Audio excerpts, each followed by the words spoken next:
Hello everybody, it's Creative Dana. This is the Family Rack event for the newbies, junk journal, junk journaling, and um, this is some options, another option for making your own journal. This is an altered book journal that actually started with altered books when I first started making journals. I've got three options here just sort of showing, and I'm going to tell you, I like using children's books. Reason being, colorful pictures. Now, obviously, these aren't completed yet, but just showing you how the prepping and getting started. The reason I like children's books is because of the bright colors. And you will see, like that, I've not done anything to it. But look at my pages. This is using napkins. You know the white part you peel off? When you put it on with Mod Podge or whatever, but actually I just use regular old school glue, extremely watered down. And you can see this is the other part of the napkin. And now I can build on them as the pages, but yet I've got background and I can still see the colorful stuff behind it. That's just sort of one example. You don't have to tear pages out. There is one way that they suggest every 6th page you tear out, but I do it in a different way than that. Also, this is an old Weight Watchers cookbook. I like it because of the solid blue. Only thing I'm going to have to worry about, whenever I decide to decorate it. But what I do is take, like the first 2 pages, I've glued them together. Next 2, glued them together. And you can glue more than just 2 together, but these are thicker pages, so that's why I did that, so you can sort of see. I prepped this out so you can see. I like that graphic. I'm going to be doing something so I can keep the graphic, but you just go through and glue 2 pages together. And I have got an example, another way that you can do when you glue your 2 pages together. Now, should have had it marked, shouldn't I? Well, I'll find it. Anyway, I've got 2 pages glued together here, 2 pages glued together here. If I put glue here, and then put those down together, I've now got a pocket. And you've combined 4 pages into 1. And that, I don't have it all done and started, but you can see that makes it thinner and room to put things in it. So you can use children's books, a hardback book. You can glue pages to put napkins over top each individual page, or tissue paper, that works as well too. Glue 2 pages together, 3, 4, whatever you want, or you can take and count and tear out every 6th page. And then you have an altered book journal. Well, we're using these journals, and Dorcas is showing you some other ones too, and you can just sort of choose which one or make one of each. This is another children's book. I don't know if you all have ever read the Bad Kitty books. Gotta read them. But anyway, you can see I've already started putting stuff in this one. And what's wonderful about these softback books is when you start adding things to them, they sort of adjust themselves. So this is just sort of this is my sampler book. I'm sort of using it as a put things that I have gotten in racks, like washi tape from it. But this one, where it's the thinner pages, I will glue anywhere from 3 to 5 pages together, depending upon what I'm doing. And I tried to keep some of the graphics that I liked in the words. Like this one, when I put it together, I folded it over to make a side tuck. And that's what a sampler journal is. You put things in it so you can remember. So I can look at this and flip through it and say, oh yeah, I can use that. Top tuck. That, I don't have anything there, but a tuck.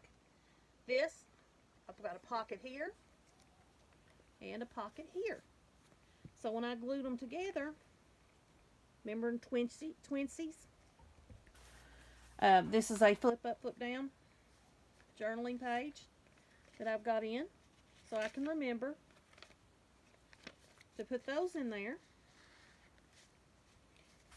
An envelope, using it for that. I put a paper bag gusseted envelope in there with a flip up. Well,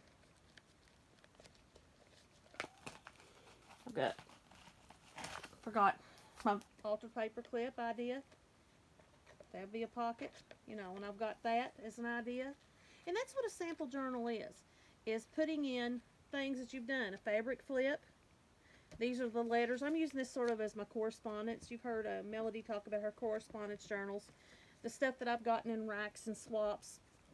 The little notes. And that's what I'm using this for. And it's just filled with things, putting them in ways that I will not forget. There's another pocket there. Belly band. Using, and nowhere near finished. This is just starting. But ideas on how I can do things. A little fold up pocket that way. You know, just different things that I can put in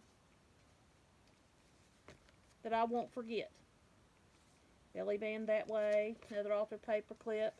Swatches. A little envelope. Just things that you want to remember in having a working journal. A fold over. That paper clips in.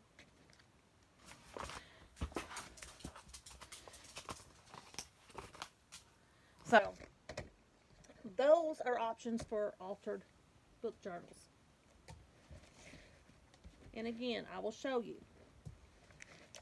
Like, for instance, these aren't done on this side. If I was going to, I would take this page and this page, glue all over it, very thin glue, very, very thin watered down glue. Push that down, spread it, wipe off the glue off the edges. And if you do it that way, you can actually close it, put it underneath something heavy to dry to make them flat. That's why these are sort of flat. That's one way. Another way, if I was starting an altered book and I was tearing pages out, I'd know I'd keep that one, and those would be attached together, and that would be my first page. Okay? Then I would count. 1, 2, 3, 4, 5, 6. Tear that one out. Okay? Then that one's gone. Then I would count again. 1, 2, 3, 4, 5. That's my 6th page. Tear it out. And that leaves you space to add stuff into your journal. And I guess I forgot to mention this. On the one using my napkin or tissue paper, and I've got several like this that I started with and I used and got writings in them. I like the wrinkled. I mean, I will literally take it like this right here, I'll wad it up to cover it up, and I'll ink this up to give it some definition before I start putting things in it. But I like the wrinkle and the texture, personally. But you can get those put on smoother. Of course, you can use paper and cover every page. You can do all kinds of different things to make your altered book journal, to make it work to your liking. You can also, and I haven't started this, but I will on these pages, I will probably put a light coat of gesso or a modified, one of my own recipes of gesso, because I still want to see some of the recipes and the borders and stuff on these. And that's going to be something I'm going to do to make my backgrounds on here. But those are altered book journals, and hopefully you can look at the options that we are providing and deciding which type of journal you want to make your sample journal for this family rack event. See you later.